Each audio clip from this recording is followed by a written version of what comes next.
Mis padres enloquecieron el día que me compré una casa, pero no para Emily. Desde que tengo memoria siempre supe que en mi familia había un preferido, y ese nunca fui yo. Mi hermana Emily era la joya, la estrella de la familia. Ella era perfecta a sus ojos, intocable, bendecida con todo lo que deseaba al alcance de su mano. Yo por otro lado era el suplente, el de respaldo, el que debía hacerse cargo, el que tenía que madurar primero y sacrificarse por todos. Durante mucho tiempo me limité a seguirles el juego, a sentir, sonreír, cumplir. Pero llegó un momento en el que algo dentro de mí hizo clic. Había tenido suficiente. Creciendo el patrón fue siempre el mismo. A Emily le compraban ropa nueva cada temporada, recibía clases particulares, la llevaban a vacacionar a lugares de postal. A mí me tocaban discursos sobre cómo ganarse las cosas con esfuerzo y la importancia de ser autosuficiente. Mientras Emily se preparaba para un verano en Europa, yo a mis 16 años, estaba sudando detrás de una parrilla en un restaurante grasoso de carretera. Cuando cuestionaba las diferencias, mis padres respondían con frases vacías sobre entender las prioridades. Lo que querían decir era claro: el futuro de Emily valía más. El mío, no tanto. Al principio no lo tomé con rencor. Pensaba que así eran las cosas. Los padres apostaban por el hijo que creían que llegaría más lejos, y al otro le tocaba arreglárselas solo. Así que eso hice. Trabajé mientras estudiaba. Dormí en cuartos compartidos con roomies que nunca pagaban a tiempo. Me perdí fiestas y salidas porque cada centavo lo guardaba con obsesiva disciplina. No sabía exactamente para qué, solo entendía que si caía no habría nadie para sostenerme. Cuando terminé la universidad, tenía dos caminos frente a mí: conseguir un empleo mal pagado o arriesgarlo todo. Elegí lo segundo. Invertí mis ahorros en un pequeño taller mecánico. No era glamoroso y los primeros 12 meses fueron una pesadilla: jornadas de sol a sol, fines de semana metido hasta los codos en grasa y motores. Pero resistí. Para cuando cumplí 5 años con el negocio, las cosas habían cambiado. El dinero llegaba de forma constante, lo suficiente como para soñar por primera vez con comprar una casa. Ya no quería seguir alquilando un agujero húmedo y estrecho. Quería algo mío. Naturalmente mis padres sabían de este sueño. Lo había mencionado en varias conversaciones. Cada vez que lo hacía me sonreían, pero de pronto el tema cambiaba como por arte de magia. Emily está pasando por momentos complicados últimamente, suspiraba mi madre con dramatismo. El alquiler está imposible, añadía mi padre con tono de preocupación. Nunca lo dijeron de forma directa, pero el mensaje estaba ahí. Se suponía que yo debía resolver los problemas de Emily, sin importar que sus dificultades fueran en su mayoría consecuencia de sus propias decisiones. Mientras yo hacía dobles turnos, ella gastaba en viajes, ropa de diseñador y cenas de lujo, pero de alguna forma era ella quien merecía ayuda. Y luego estaba el dinero. A lo largo de los años estuve ayudando a mis padres con gastos imprevistos, arreglos de la casa, facturas que no podían cubrir, incluso sobres extras para emergencias. Al principio no me importaba, eran mis padres después de todo. Pero comencé a notar cosas: mi madre con un bolso nuevo aquí, mi padre con un reloj caro allá. No cuadraba. Y entonces lo entendí. El dinero no era para ellos, era para Emily. Descubrí la verdad una tarde cuando pasé por su casa a dejar unos papeles. Iba de salida cuando escuché mi nombre desde la cocina. Me detuve, fingiendo revisar el celular, y escuché: «Estoy segura de que hará lo correcto», decía mi mamá. «Es responsable, lleva años ahorrando». «Sería lo lógico», añadía mi padre. «Emily no puede seguir así, necesita estabilidad». Estaban hablando de mi dinero, de mi esfuerzo. Y lo peor, asumían que lo usaría para comprarle una casa a Emily. No me habían preguntado, no me habían dicho nada, solo contaban con que lo haría. Como si fuera obvio, como si fuera mi obligación. Quise irrumpir en la cocina y gritarles, pero sabía cómo terminaría eso. Yo era el ingrato, el egoísta. Me hablarían de valores familiares, de responsabilidad, de lo afortunado que era en comparación con Emily la mártir. Esa noche no pude dormir. Me quedé mirando el techo de mi pequeño estudio con la luz parpadeante de la cocina que aún no reparaba. Recordé cada vez que me dijeron que esperara mi turno, cada renuncia, cada momento en el que oculté mi frustración detrás de una sonrisa falsa. Me pregunté cómo reaccionaría Emily si supiera lo que estaban tramando. ¿Se avergonzaría? ¿Lo agradecería? ¿O simplemente asumiría que era lo que le correspondía? A la mañana siguiente recibí la respuesta. Me llamó sin previo aviso. Eufórica. Hablaba sin parar sobre una casa perfecta que había encontrado. 3 habitaciones, Patio trasero, todo un sueño. Al fin podré mudarme, dijo con entusiasmo. Esperé a que mencionara cómo planeaba pagarla. No lo hizo, porque en su mente, ya estaba resuelto. Mis padres se habían encargado de eso. Incluso dijo, con total descaro, que me dejaría dormir en el cuarto de invitados si algún día lo necesitaba. Ese fue el punto de quiebre, el instante exacto en el que decidí que no seguiría ese guión. Al día siguiente, hice exactamente lo que esperaban, pero no como ellos pensaban. Compré una casa, pero no para Emily. Y no le dije a nadie. No hice grandes anuncios. No publiqué nada. No se lo mencioné ni a mis amigos cercanos. Encontré una casa que realmente me gustaba, hice el depósito, firmé los papeles y guardé las llaves como un secreto sagrado. No era una mansión, pero era mía, la primera cosa en toda mi vida que verdaderamente sentía como mía.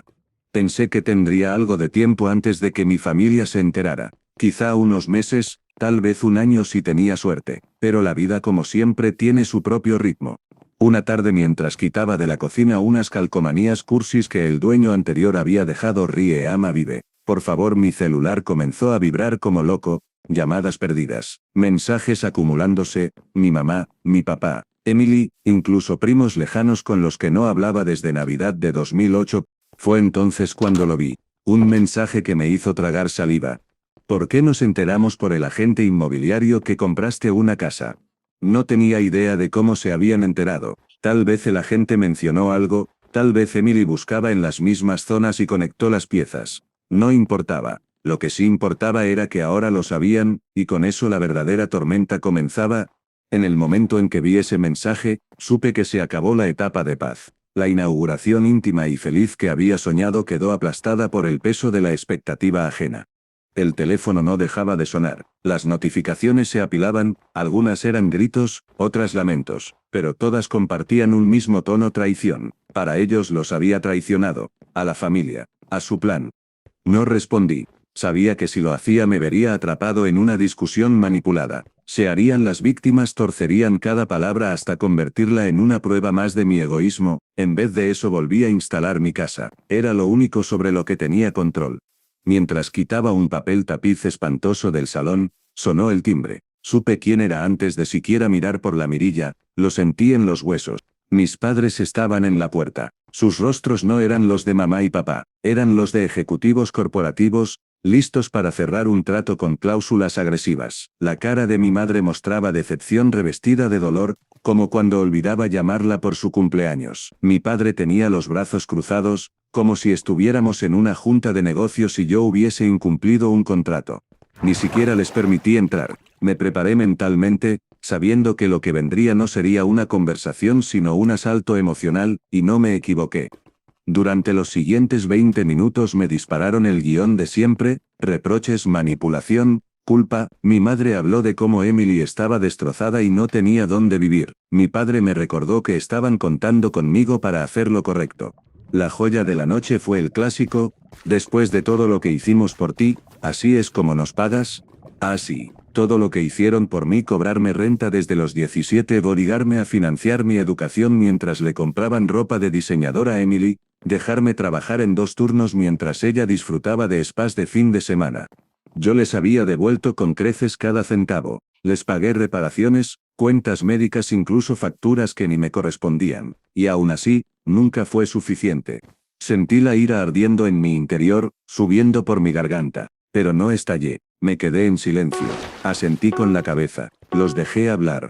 Ya había aprendido que discutir con ellos no servía. No estaban ahí para escuchar. Estaban ahí para imponer su versión de la historia. Y entonces vino el ultimátum. Con voz templada y dulce, mi madre me dijo que tenía 2 caminos: transferir la casa a Emily o ser excluido. Tuve que apretar los labios para no soltar una carcajada. ¿Excluido? ¿De qué? ¿Del amor condicional que siempre venía con letra chica? ¿De la familia que me veía como una cuenta de ahorros con patas? Les dije que lo pensaría. No porque lo fuera a hacer, sino porque quería que se largaran. Se fueron con una sonrisa de victoria, creyendo que me habían arrinconado. Yo respiré profundo, me serví una cerveza y me senté en la cocina. Vi mi teléfono, más llamadas perdidas, un nuevo mensaje de Emily. Ya podía adivinar su contenido: victimismo, reproches, su vida arruinada por mi egoísmo. Lo abrí, Y entonces vi algo que me congeló la sangre. Un mensaje de Emily, pero claramente no destinado a mí. Lo había enviado por error al chat familiar en vez de a quien realmente quería escribirle. Era un plan, un mensaje detallando cómo ella y mis padres pensaban presionarme hasta quebrarme, hasta que les diera la casa, un juego de manipulación en el que yo era solo una ficha más, sin empatía, sin escrúpulos. Capturé la pantalla, la guardé, y me quedé mirando al vacío. Por primera vez en años. No sentí tristeza ni rabia, sentí claridad. Una claridad dolorosa pero liberadora. Yo nunca había sido su hijo, había sido su recurso, y eso se acabó. En cuestión de horas, todo cambió. La reacción a mi publicación fue brutal. Pero no contra mí. La gente que antes defendía ciegamente a Emily empezó a quedarse en silencio. Algunos, incluso se volvieron en su contra al ver que los había manipulado. Emily borró su campaña de GoFundMe, cerró sus cuentas de redes sociales, se esfumó del mapa digital. Mis padres no lo manejaron mejor.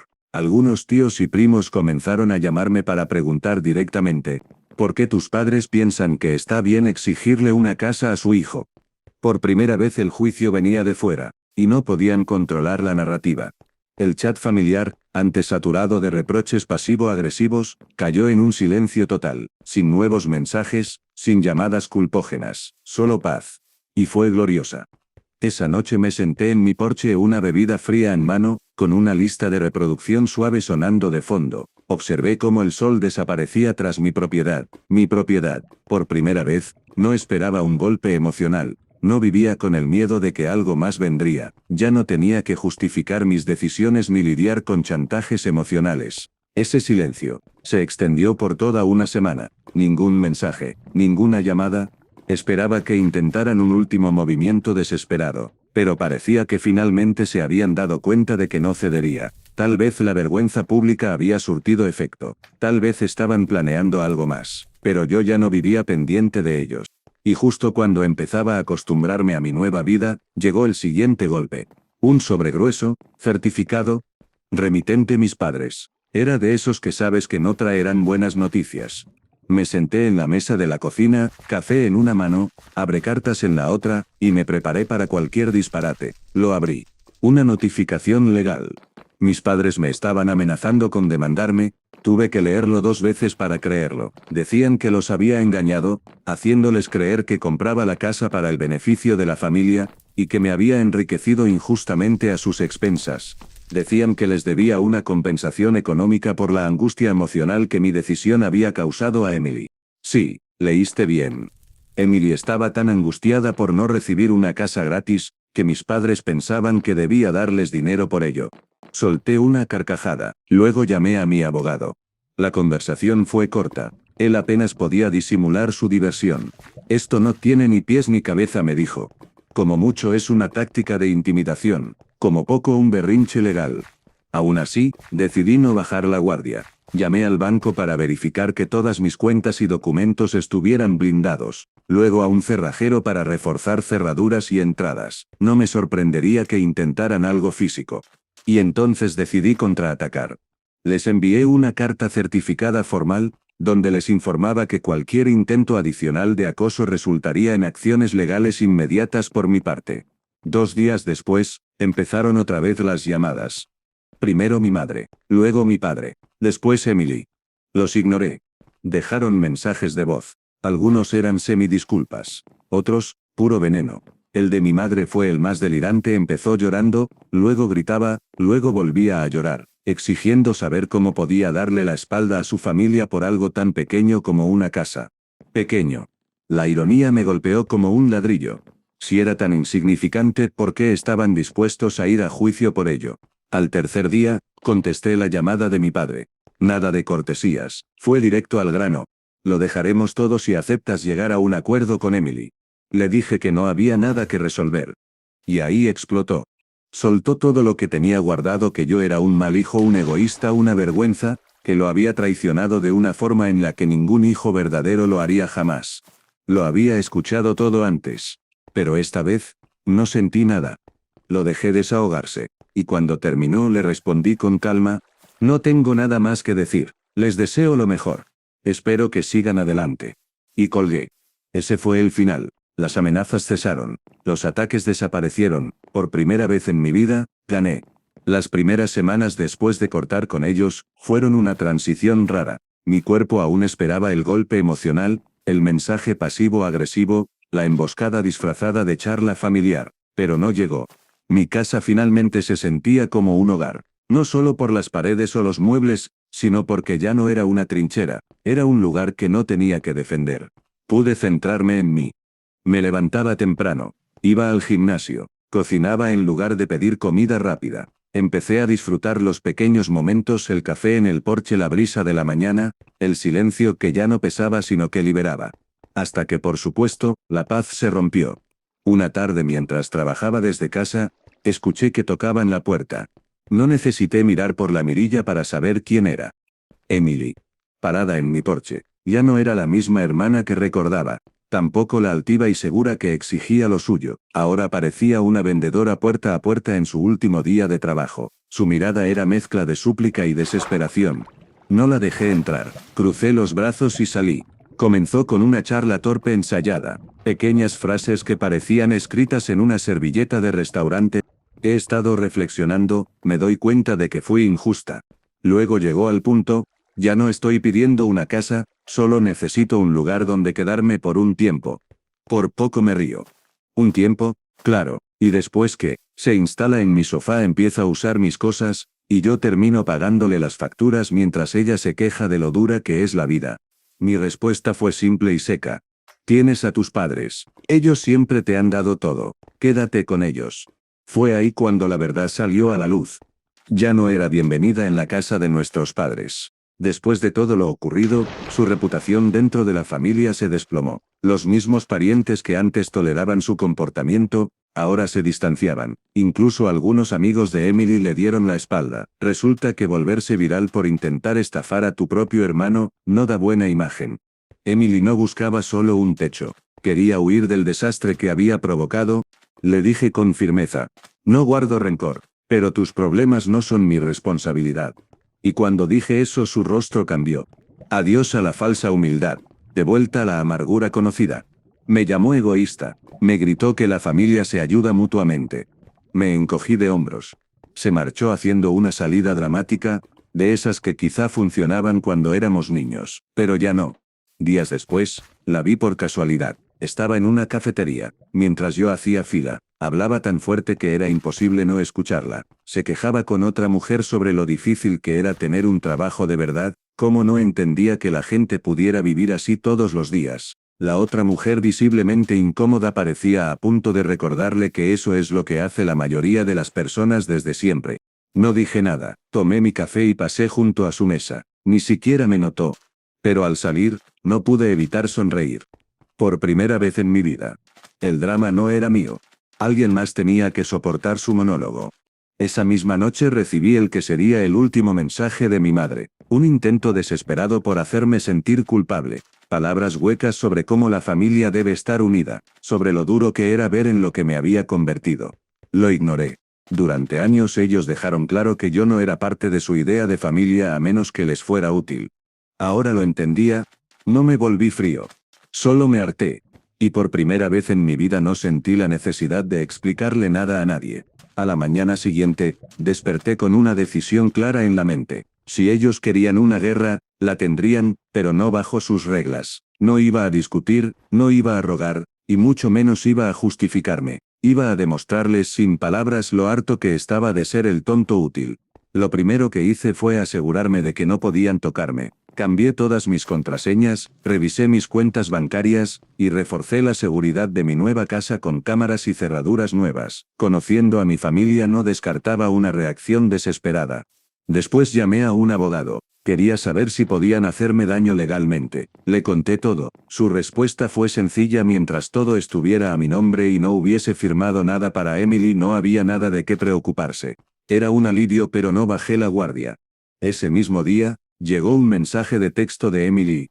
Estoy dispuesta a hablar, pero solo si estás listo para arreglar las cosas. Lo ignoré. Horas después, uno de mi madre. Estoy preocupada por ti. ¿Qué te parece una cena familiar para hablar como antes? Claro, una cena familiar. Traducción: encerrarte con la jauría hasta que cedas. No caería en esa trampa. Entonces decidí hacer algo diferente. Cambiar el guión. Si ellos usaban la presión para manipularme, yo usaría la verdad para liberarme. Fui a mis redes sociales. Publiqué una foto simple, sin drama, sin nombres. Una imagen de mi nueva casa con la frase, al fin en casa. Trabajé duro por esto, es completamente mía. La reacción fue inmediata. Amigos, conocidos, incluso familiares que casi no veía comenzaron a felicitarme, comentarios sinceros, emotivos. Por primera vez, sentí orgullo sin culpa. Y entonces vino la mejor parte. Emily lo vio. No comentó, pero sabía que lo había leído. Unas horas más tarde, otro mensaje suyo, esta vez sin filtro. Qué egoísta eres. Me humillaste públicamente. Ahora todos me preguntan por qué no tengo una casa si tú sí puedes comprar una.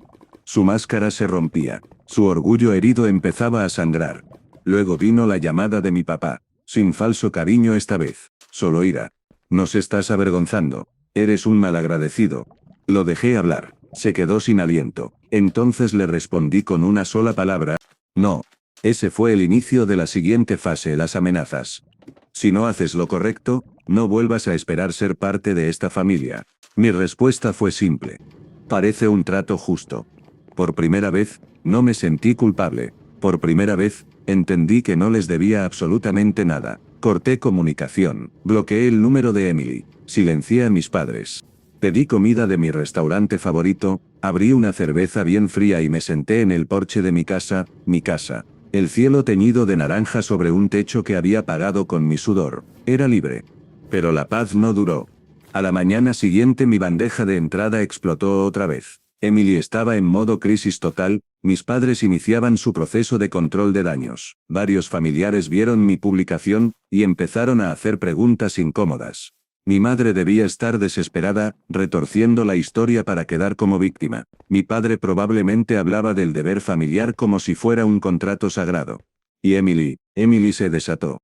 No solo usó el grupo familiar para victimizarse, sino que también empezó a publicar en sus redes largas historias melodramáticas sobre traiciones, lo difícil que era su vida, y cómo estaba luchando por encontrar un lugar donde vivir. Y entonces lo vi. Un GoFundMe. Así es, una campaña de recaudación titulada, Ayuda a Emily a conseguir la casa que merece. Casi escupo el café. En la descripción se vendía como la pobre hermana abandonada traicionada por su despiadado hermano que se negó a ayudarla en su momento más difícil. Convenientemente omitía el hecho de que lo que quería era una casa gratis. Una casa que nunca se ganó. El monto recaudado: 250 pesos, probablemente de una de sus amigas igual de consentidas.